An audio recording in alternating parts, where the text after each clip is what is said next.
सब्र का फल मीठा होता है कहते हैं ना, लेकिन सब्र का फल महंगा भी होता है। ये पाकिस्तान को मिलने वाला है क्या? सर्जियो गोर के कमेंट को अगर ध्यान से देखें तो सर्जियो गोर ने जो कहा है वो आने वाले समय में पाकिस्तान के लिए बहुत महंगा पड़ने वाला है। क्यों महंगा पड़ने वाला है? क्योंकि स्क्रीन पर एक ट्वीट देखिए। अभी भारत और अमेरिका के डील के बाद बहुत सारे ऐसे लोग हैं जो सर्जियो गोर को कह रहे हैं कि सर्जियो गोर ने एक बहुत अच्छी भूमिका निभाई। हालांकि सर्जियो गोर के बारे में इसलिए भी कहा जा रहा है कि सर्जियो गोर बहुत खास है डोनाल्ड ट्रंप के, उनके परिवार से एकदम जुड़े हुए हैं। अब जो ऊपर बैठा राजा होता है ना, उस राजा तक सही सही खबर पहुंचना बहुत जरूरी होता है। हर एक को वो नहीं सुन सकता है, हर एक को नहीं जान सकता है। वो उन पर भरोसा करता है जो उनके आसपास हो। सर्जियो गोर कुछ वैसे ही इंसान हैं जो डोनाल्ड ट्रंप के बहुत करीब है।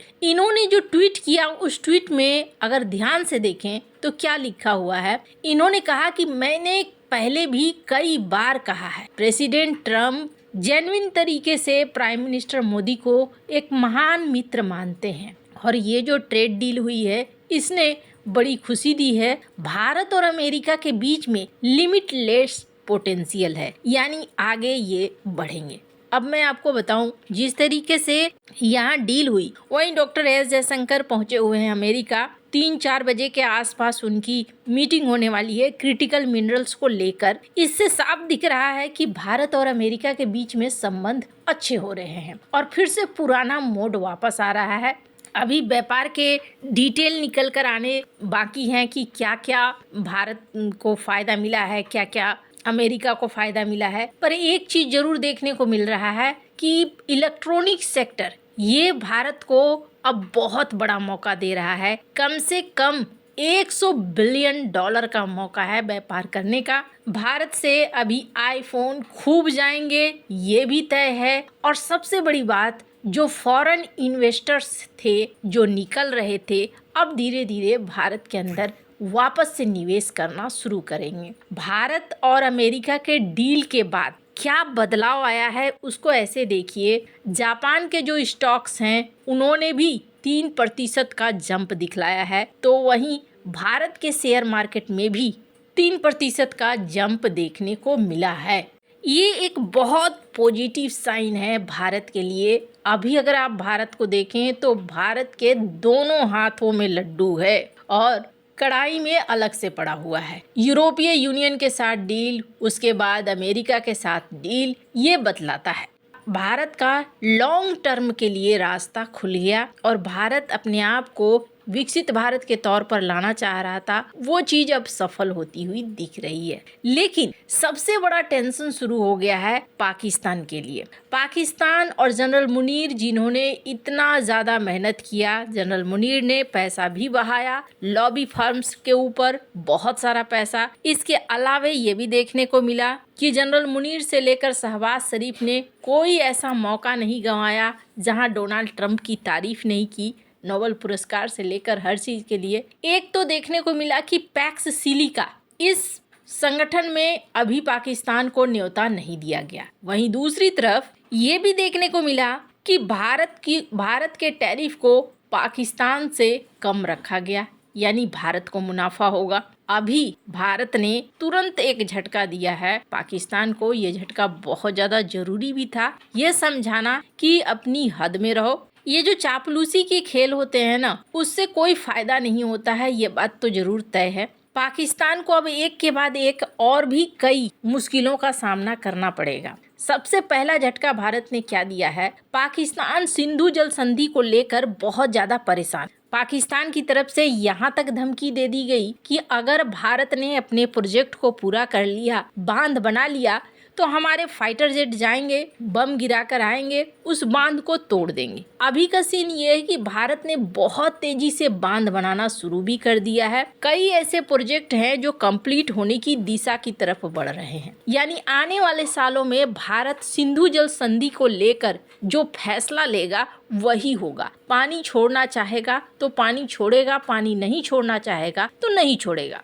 अब इस वजह से पाकिस्तान हड़बड़ाया हुआ है और हड़बड़ाए हुए पाकिस्तान ने नीदरलैंड के हेग में IWT यानी कि सिंधु जल संधि पर सुनवाई के लिए कहा। वहाँ एक परमानेंट कोर्ट ऑफ आर्बिट्रेशन है और इस कोर्ट ने दखल भी दे दिया। इस कोर्ट ने कहा कि आप मुझे ये बताइए कि क्या डेटा है, किस तरीके की चीजें अभी चल रही है, संवेदनशील डेटा वगैरह को दिया जाए, जो ऑपरेशनल रिकॉर्ड है वो सारी चीजें दिया जाए। किशनगंगा पे भी आप क्या कर रहे हैं, रतले हाइड्रो इलेक्ट्रिक प्रोजेक्ट के साथ भी आप क्या कर रहे हैं, ये सारी डिटेल निकल कर आना चाहिए। भारत को नोटिस भेज दी गई और जब भारत को नोटिस भेज दी गई तो भारत को जवाब देना था इस नोटिस का। पाकिस्तान बहुत खुश हुआ। पाकिस्तान ने इसके लिए कहाँ नहीं गुहार लगाया था, UN में इस मुद्दे को उठाया था, दुनिया से दखल देने की अपील की। पाकिस्तान इस मुद्दे को लेकर UN और दूसरे मंचों पर भी उठा रहा है। पाकिस्तान ने न सिर्फ दुनिया से गुहार लगाई बल्कि भारत को युद्ध की गीदड़ भभकी भी दे दी। पाकिस्तान इस कदम को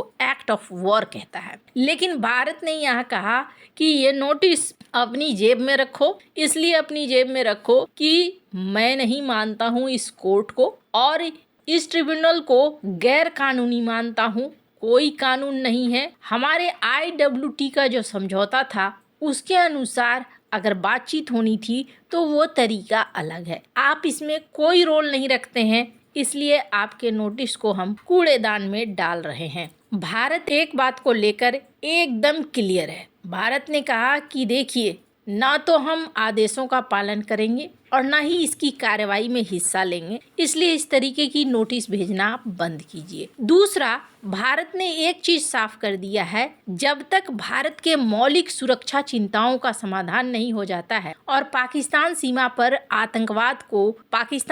पार आतंकवाद का समर्थन बंद नहीं होता है, तब तक भारत किसी भी संधि दायित्व को पूरा करने के लिए बाध्य नहीं है। और इसमें यह भी है कि हम कोई भी हाइड्रोलॉजिकल डेटा से साझा नहीं करेंगे और ना ही किसी मध्यस्थता में हम भाग लेंगे। ये बात भारत ने एकदम से साफ साफ कह दी। मैंने क्यों कहा कि सर्जियो गौर ने जो लिखा है इसके मतलब आने वाला समय पाकिस्तान के लिए बहुत बुरा होने वाला है। इसके पीछे कारण यही है, अगर सच में डोनाल्ड ट्रंप PM मोदी को अपना दोस्त मानते हैं तो भारत के पास ना कुछ समस्याएं हैं, जिन समस्याओं का भारत कहीं न कहीं चाहेगा कि एक परमानेंट इलाज हो और उस परमानेंट इलाज की तरफ भारत बढ़ेगा। परमानेंट इलाज की तरफ अगर भारत बढ़ता है तो अगर दोस्त हैं सच्चे वाले तो फिर वो रुकावट नहीं बनेंगे, और अगर रुकावट नहीं बनते हैं तो समझ लीजिए कि ये सदी भारत के पास है बहुत सारे